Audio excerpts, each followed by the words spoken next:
Il y a des jours avec, il y a des jours sans. Les jours avec, on est déjà avec. Mais les jours sans, il faut faire avec le AM 1410.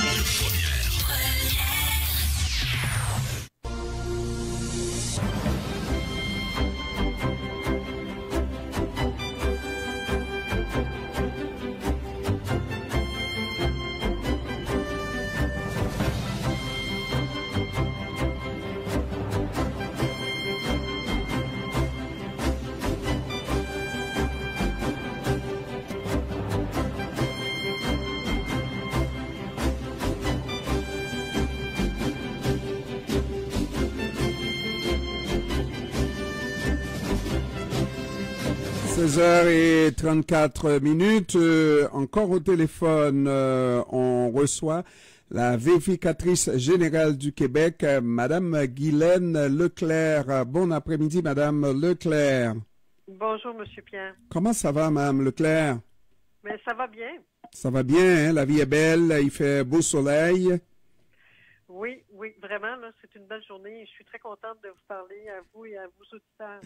Merci, moi aussi, Madame Leclerc. On parle de la situation dans nos écoles. Il semble qu'il y a à peu près, selon votre dernier rapport, à peu près 30 000 enseignants qui représentent le quart de tous les enseignants au Québec. Et puis donc enseigner dans nos écoles sans avoir légalement la qualification en poche.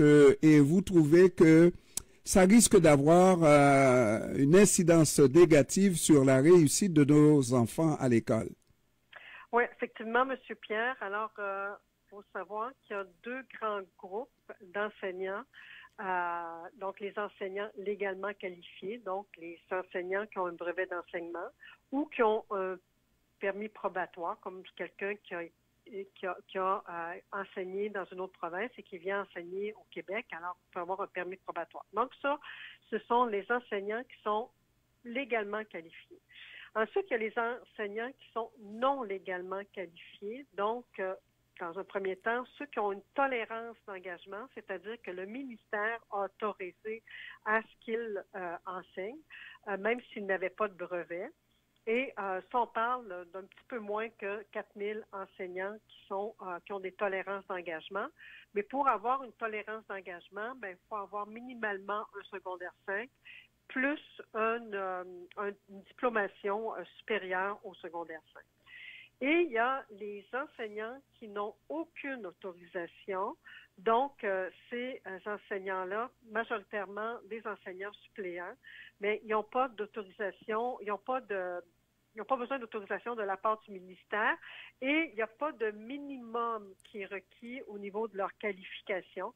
Et d'ailleurs, le ministère n'a pas l'information sur les qualifications de ces gens-là. Alors, pour nous, c'est une problématique que 26 000 enseignants soient non légalement qualifiés, mais que surtout le ministère n'ait pas d'informations sur leur qualification minimale. Et ça, c'est extrêmement grave parce que moi, en regardant en diagonale l'article de la presse, je croyais qu'il s'agissait de personnes non légalement qualifiées, mais qui possédaient quand même un baccalauréat. Là, vous parlez de secondaire 5. Oui, effectivement. Lorsqu'on parle de tolérance d'engagement, on parle minimalement de secondaire 5 et qui détiennent un diplôme d'enseignement supérieur. Ça, il y en a 3 778, donc un peu moins que 4 000. De ces 4 000-là, on a identifié que les 3/4 avaient minimalement un baccalauréat. Donc, il y en a un quart qui ne détiennent pas de baccalauréat. Mais la principale problématique, c'est ceux qui n'ont aucune autorisation et ça, il y en a 26 000, puis c'est majoritairement des enseignants suppléants. Mais eux, il n'y a pas de minimum, mais surtout, le ministère n'est pas au courant de leur qualification. Alors, c'est effectivement très, très préoccupant. Alors, Mme Leclerc, ça fait quand même un petit bout de temps depuis qu'on en parle de ces gens qui enseignent sans autorisation et sans compétence ou légalement des gens qui n'ont pas la compétence. et que le ministère, année après année, n'arrive pas à avoir une vue d'ensemble de la situation, et ça veut dire qu'on n'a pas l'intention non plus de corriger la situation. Mais il faut dire que le ministère, depuis très peu de temps, a mis en place une direction qui va s'assurer de colliger l'information. Mais là, il faudra voir, comme on dit, on reconnaît l'arbre à ses fruits.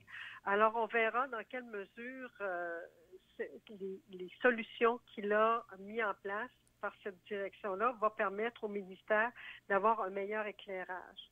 Mais c'est très problématique parce que, d'ailleurs, plusieurs responsables de centres de services scolaires qu'on a audités et de direction d'école nous ont mentionné qu'ils étaient parfois obligés d'embaucher ou de maintenir à l'emploi des enseignants dont ils jugent les compétences insuffisantes, chose qu'ils n'auraient pas fait auparavant. Alors, c'est très important que le ministère soit au courant de la qualification des personnes qui enseignent aux enfants et qu'il apporte les solutions qui favorisent justement d'avoir des enseignants pour lesquels nos étudiants le méritent. Mm-hmm. Et le nouveau ministre vient d'annoncer à grand renfort de publicité, on peut le dire de cette manière-là, des changements à la loi sur l'éducation, en tout cas de nouvelles directives qui semblent vouloir révolutionner l'éducation. Mais si on ne pas à la base, ceux qui enseignent, qui assurent l'éducation de nos enfants ne sont pas qualifiés pour ce faire. On veut pas dire, parce que lorsqu'on parle de secondaire 5, l'image que j'ai, dans certains cas, c'est des gens qui ne savent toujours pas lire, là. Ben, un de nos constats, c'est que le ministère de l'Éducation apporte des solutions à la pièce. Donc, ce sera important que dans la réforme qu'il veut mettre en place, mais qu'il tienne compte des différents points de vue et opinions qui sont souvent divergents entre les différents intervenants. Les universités ont certaines revendications, les enseignants ont des revendications, les syndicats ont des revendications, les centres de services scolaires. Donc, il y a un paquet de gens et d'organisations qui ont des opinions qui peuvent être différentes ou des points de vue qui sont différents, et c'est important que le ministère tienne compte de ces groupes-là en mettant en place une quelconque réforme. Maintenant qu'on a tout dit, parce que vous êtes allé vraiment en profondeur, aller jusqu'au bout, mais la réalité, elle est ce qu'elle est. Nous sommes en pénurie dans ce domaine, dans tous les domaines au Québec, mais en éducation, en santé particulièrement. Alors, que faire? Est-ce qu'il y a... C'est pas le rôle de la vérificatrice de proposer des solutions, je le sais, mais c'est de soulever la problématique. Qu'est-ce qui serait acceptable compte tenu de la situation actuelle qui est la réalité? Bien, dans nos recommandations qu'on fait au ministère de l'Éducation, bien, premièrement, on leur dit de disposer de l'information qui soit complète et fiable. Donc, déjà, la première chose. Deuxième chose, s'assurer qu'il encadre correctement la qualité de l'enseignement et l'accompagnement des enseignants. Donc, c'est important qu'on évalue la qualité de l'enseignement, mais aussi qu'on accompagne les enseignants qui en ont besoin. Ce qu'on leur donne aussi comme autre recommandation, c'est de mettre en œuvre avec l'ensemble des acteurs concernés un plan d'action qui va être complet, qui va être cohérent pour justement faire face à la pénurie d'enseignants. Ce n'est pas au vérificateur général de présenter la solution, mais c'est au ministère de l'Éducation de présenter un plan d'action de manière à ce que qu'il puisse faire face à la pénurie d'enseignants. Et ça, il doit tenir compte de l'ensemble des acteurs qui sont concernés. Il y en a plusieurs acteurs qui sont concernés. Lorsqu'on fait de telles recommandations, Madame la vérificatrice, est-ce que c'est accompagné d'un échéancier parce qu'à un moment donné, il faut revenir, sinon ça va aller de mal en pis. Je fais des entrevues avec des responsables de syndicats dans nos commissions scolaires et puis il n'y a pas l'ombre d'un doute que ça va aller de mal en pis si on ne prend pas le taureau par les cornes, c'est-à-dire aller intéresser des jeunes à rentrer dans l'enseignement. Or, ce qui apparaît aux yeux de ceux qui sont là, c'est ceux qui quittent, n'est-ce pas, et qui ont un surcroît de travail, etc. Oui, bien, le rôle du vérificateur général, c'est de faire des rapports et des constats comme nous l'avons fait, mais ensuite de faire un suivi sur les plans d'action qui sont faits par le ministère de l'Éducation et dans ce cas-ci aussi les centres de services scolaires. Alors, après 4 mois, le ministère doit fournir un plan d'action qui est transmis à la commission d'administration publique et la commission d'administration publique peut faire des suivis, peut rencontrer les dirigeants du ministère, mais le vérificateur général, après 18 mois, va encore faire un autre suivi sur les recommandations. Donc, c'est le rôle du vérificateur général de faire des constats et de s'assurer qu'il y a des plans d'action.